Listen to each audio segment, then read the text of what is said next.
I'm Mick Dockray, and this is the second episode of Rink Rats. Joining us today is Bobby Allen, who is the coach at Hingham High School. He's a former NHL player and had a really good AHL career, and he's currently on the Boston Bruins alumni team. Bobby, thank you so much for coming in today. Thanks for having me, Mick. We're going to ask you a couple questions, and then at the end we're going to do some trivia. Awesome. Let's do it. All right, for our first question, we're going to ask, what was it like to play in the NHL and the AHL, and was there like a skill gap between both professional hockey leagues? Yeah, so there's a big jump between playing Division I college to going pro. So I guess the first start for a lot of guys is to play in the American Hockey League, which is from college a big step up in terms of not really size and strength, it's more skill and being able to make plays at high speeds. And then when you go up to the NHL level, there's even a bigger jump. And it's not so much that it's a faster game, because a lot of the guys in the American League can skate really well too. It's just the fact in the NHL, guys tend not to make mistakes at all. They don't bobble passes usually. Most of the passes are right on the tape. And if you do happen to make a mistake, that somebody on the other team is skilled enough to make you pay for it and score a goal. So that's the biggest thing. It's really hard at the NHL level to make mistakes and stick around too long if you do that. Yeah. Bobby, what was it like playing college hockey and winning the Beanpot, Hockey East, and NCAA championship in your senior year at Boston College? It's a great question. Yeah, college hockey was a great experience for me. You know this, I grew up in Hull, so I'm a local guy. And I always dreamed of playing for Boston College. That was kind of my favorite school when I grew up, and I had family members that I was fortunate to have them play at BC too. So BC was a big, kind of team that my family focused on when I was a kid. So to be able to go there was, one, it's just a great experience to be able to go to school there and get an education there. And then for the teams, that I had during my 4 years there, we were really successful as well. So we had great teams those first 3 years, and then our senior year was just kind of the icing on the cake. We winning the Beanpot for a kid growing up in the Boston area is really important. It's obviously a big tournament and something we take really seriously, right?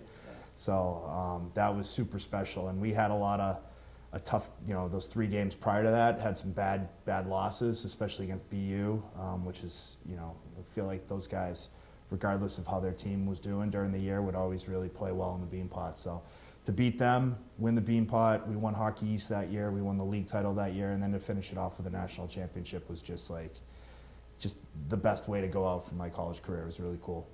Awesome. Bobby, is there anyone that helped you become the person you are today?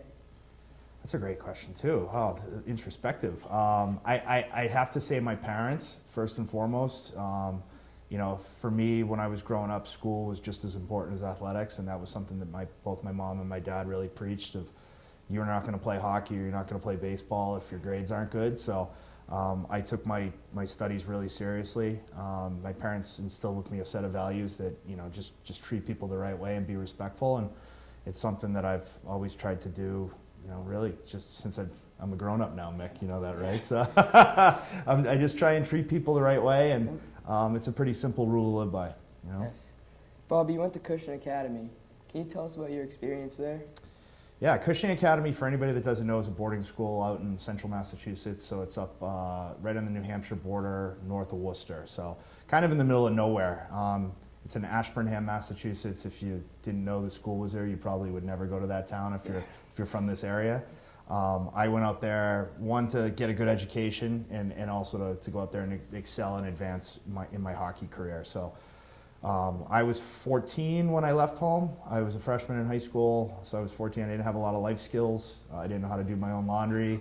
I didn't know how to cook my own meals or do anything like that. So for me, it was a really eye-opening experience, and it kind of threw me right into life pretty quick. I had to do things on my own that I usually relied on my parents for a lot. So it was a great experience. I got to meet some really nice people. I got a great education. Again, I think going to boarding school enabled me to be really ready for my time management skills when I was in college. I kind of have lived on my own, and I knew how to sit down and study when I had to, so that kind of really helped in the first year of college. So I'm sure you'll figure that out. Yeah. Bobby, what was it like playing for your hometown team, the Boston Bruins? Was there how wonderful could that have been? There's 30 teams in the NHL back then. You got 31 out of 30 chances of playing for them. That's, Yep. I mean, can you tell us how emotionally that felt for you to be like in your home, basically? Yeah, that's a good question. It sounds like a cliche, but it was a dream come true. It really was weird. People have asked me that, like, you know, what's it like to play for the Bruins? How is that? Was it weird? And it is weird. It was weird when I was going through it. So I would drive into the rink, park in the front of the garden when you could still park in the front before they blew it all out, and it looks really nice now. We used to just park right in front of the TD Garden at the time. And I had done that a million times, just driving in with my friends or my family to go to games. And I had to get mentally into it that I was going in to play a game. And I never, you know, I spent 2 years with the Bruins, the last few years of my career, and I never really got used to the fact that I was actually playing for the Boston Bruins. So it was a really weird experience, but it was a dream come true in the sense that, you know, if you're a kid from this area and you love hockey and you play hockey, then that's all you wanted to do. You wanted to wear the black and gold and play for the Bruins. And it's, I think I probably at the time didn't have kind of the perspective that I have on it now. Like, now I'm 44 years old, my kids are younger, they're playing hockey, they grow up, they see the Bruins, we go to games. I kind of, when I look back on it now and I reflect on my career and the chance that I had to play there, it's just something I'm forever grateful for. And it was an awesome experience and something that I didn't take for granted. So it's pretty cool. It's a dream come true right there. Yeah. Who was your favorite player to play with in your college, AHL, or NHL career, and why? Wow, that's another good question. So I'd have to say my favorite player, and I'm a defenseman, I was a defenseman, still am, was Mike Motto. So he was my partner at BC. He won the Hobey Baker, which for you guys, I'm sure you know, is given to the player who's the best college hockey player in the country for that particular year. So he won the Hobey Baker in 2000. That was my junior year of college, but we're the same age. We grew up together. We grew up playing from the time we were, I don't know, 9 or 10 years old. He went to Thayer Academy and I went to Cushing, so we had a little bit of a, you know, we were away, not playing with each other during those years. But he was pretty much my partner the entire time I was at BC until he graduated. So great guy, great, unbelievable player, unbelievable leader. It's weird. We still play together too for the Bruins alumni team, and we've been playing hockey together so long that, like, we don't even need to talk to each other on the ice. We kind of still, and I can't skate like I can anymore. He most definitely can't skate like he used to skate, but we still know where to be for each other. It's funny. It's something we learned from a really young age. What was it like to play for the Edmonton Oiler and New Jersey Devil organizations? Did you have a good time in New Jersey and Edmonton? Edmonton I really liked. Anytime you get to play for a Canadian team, they take it really seriously up there. So whether it's in the American League for Edmonton, I spent time in Hamilton, Ontario, which is right outside of Toronto. And then I spent a year in Toronto as well, which is the one year that Edmonton had their farm team in Toronto, what we called the Toronto Roadrunners. Yeah. So that was playing for Edmonton's a really great experience. I got called up a bunch. I unfortunately just didn't do enough as a player to get in the lineup. I was called up for, you know, a couple months at a time for certain stints, and for whatever reason I couldn't crack their lineup. But it was overall just a positive experience. We went to the Calder Cup final my second year pro in Hamilton. So we had great prospects that you know eventually went to go play for the Oilers. So just a lot of fun and a great and historic organization to play for. The Devils organization was maybe not so much fun. I spent 2 years in Albany in the American League with that organization, and we didn't have really good teams for whatever reason. Just 2 years in a row, just, you know, weren't very good. So pro sports is tough when you're not winning and you're not having success. It can get, you know, it sounds crazy, but you get a little sick of it and it gets a little miserable at times, just because everybody's hyper competitive, and if you're not winning, then everybody's usually pretty miserable. So those weren't the best years of my career in New Jersey and in Albany, but it was nice that I got to, you know, once those 2 years ran out, I re-signed with Boston, and then I got a chance to play in Providence and then up in Boston. So. Bobby, going back to Boston College, you played for Jerry York, who is probably one of the most famous NCAA hockey coaches. Well, can you tell us your experience playing for him and like as an alternate captain your senior year? Can Can you tell us what that connection was like after being there for 4 years? Yeah, I feel very fortunate to be able to play for Coach York and have him as a big part of my life. He really shaped a lot of, what kind of person I was in college, and then, turning pro. He's just a classy individual, and it was a privilege really to play for him. Coach he treated us, he kind of let us do our own thing, whether it be maybe on the ice, but off the ice, as long as we didn't disrespect him or the program or ourselves.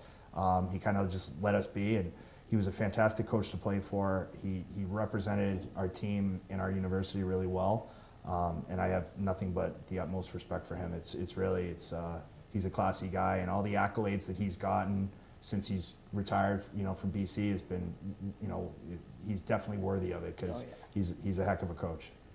Bobby, we have some trivia questions for you. If you don't know them, you can say skip. Okay, here we go. So here we go.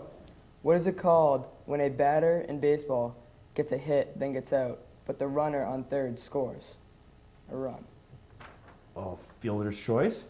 No, it's a RBI. Oh, okay. Jeez, I should know Yeah, that. I hope, oh my God. Noah, thank you for writing that Yeah. one. Can you name 4 NHL players who are currently playing, but they must be from the South Shore, which includes Scituate, Cohasset, Hull, Hingham, Weymouth, Norwell, and Marshfield? Oh, geez. Okay. Charlie Coyle. That's one. Name the towns again, just so I know. Scituate, Cohasset, Hull, Hingham, Weymouth, Norwell, and Marshfield. God. How do you not know this one? Ryan Donato. It's 2. Give me a clue in the towns. He's from your town. Not Brian Boyle. No. Are you seriously stumped on this? Yeah. You're putting the pressure on me. Yeah. From Hull? From where From you... Hingham? Yeah. Oh, geez. All right, you're going to have to say it. Matty Beniers. Oh, God, yeah. Well, he's a lot younger than I am. All right, but I'll give you that one. Yeah. And, he's only the rookie of the year. How can I forget him? Yeah. And Connor Garland was the last Connor one. Garland's another good one. Okay, that's a tough one. Next question. Can you name 2 NHL goalies who went to Boston College that are currently playing? Thatcher Demko. That's one. Corey Schneider. Oh, no, the goalie in Florida. Oh, my God. This is how little I watch hockey these days. I forget his name. Spencer Knight. Spencer Knight, thank you. All right, and then for the last question. You got to give me a heads up on these. These are way too tough. For the last question, this is kind of hard. I think I could have got it. Can you name all of the Bruins' retired numbers? 2, Mm-hmm. 4, Yes. 7, 8, Yes. Yes. 16, Yes. 24. Yes. What's Chief? 9. Yes. Isn't there? How many more? You got 3 What was more. Derek Sanderson? Did he get 17? 17 is not on here, no. No. God. Maybe 3? 3 is retired, Okay. yes. Hitchman? Lionel Hitchman? Yes. Okay. Yeah, wow. Traded for cash. Okay, so I have 2 more. Mm-hmm. I don't know if I'm going to get the last 2. 21 with Willie O'Ray, that's and right. 77 with Ray Borg. I didn't say Ray Borg? Nope. Oh, I said 7 Did you because say 15? Esposito. I did not say 15. Oh, 15. Milt Schmidt. Milt Schmidt, yeah. All right, good one. Good All right. question. Bobby, thank you so much for Thanks, coming in Mick. today. And this was the second episode of Rink Rats.